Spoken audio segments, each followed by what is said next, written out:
একটি কথা প্রচলিত আছে, বিভিন্ন সময় বিভিন্ন আলোচনা সভায় একটি কথা আসে যে যেই দলগুলো, রাজনৈতিক দলগুলো গণতন্ত্রের কথা বলে কিন্তু নিজেদের ভিতরেই প্র্যাকটিস করে না, তারা কেমন করে গণতন্ত্র প্রতিষ্ঠিত করবে। কথাটি ঠিক বেঠিক দুটোর মাঝামাঝি। বিভিন্ন সীমাবদ্ধতার কারণে, বিভিন্ন কোনো অনেক কিছুর কারণে হয়তো সম্পূর্ণভাবে একটি দলের ভিতরে সেই প্রক্রিয়াটি এখনো চালু হয়ে ওঠেনি বাংলাদেশের রাজনৈতিক দলগুলোর মধ্যে। তবে অবশ্যই আজকের এই দিনটি আমি মনে করি, ড্যাবের এই কাউন্সিলটি আমি মনে করি এই কথার ক্ষেত্রে কথাটি যে সম্পূর্ণভাবে ঠিক নয়, যারা এই কথাটি তোলেন, যারা এই কথাটি আলোচনা করেন যে রাজনৈতিক দলগুলোর মধ্যে চর্চা নেই গণতন্ত্রে, আজকের এই দিনটি তাদের সামনে একটি প্রমাণ যে তাদের কথাটি, বক্তব্যটি সম্পূর্ণভাবে সঠিক নয়।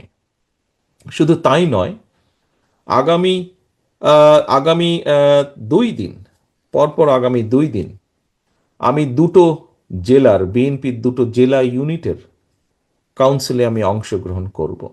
অর্থাৎ আজকে আপনারা যেরকম 3,117 জন কাউন্সিলর যেভাবে সরাসরি ভোটের মাধ্যমে একটি গণতান্ত্রিক প্রক্রিয়ার মাধ্যমে ড্যাবকে গঠন করবেন, ঠিক সেখানটাও সেই ডিস্ট্রিক্টগুলোতেও আমাদের যারা প্রান্তিক কাউন্সিলর আছেন তাদের সরাসরি ভোটের মাধ্যমে আমাদের সেই সাংগঠনিক কমিটিগুলো গঠন হবে।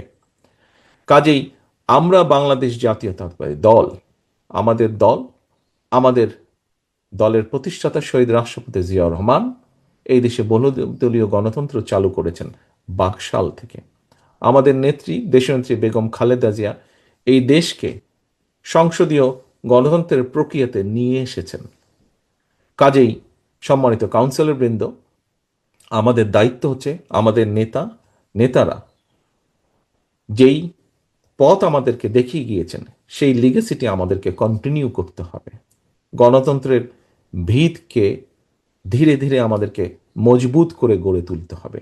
সেটি বাংলাদেশের সকল পর্যায়, স্থানীয় সরকার পর্যায় থেকে শুরু করে জাতীয় পর্যায় পর্যন্ত, এবং অবশ্যই দলের ভেতরে সকল পর্যায়ে, সকল ইউনিট পর্যায়ে পর্যায়ক্রমিকভাবে আমাদেরকে চেষ্টা করে গড়ে তুলতে হবে।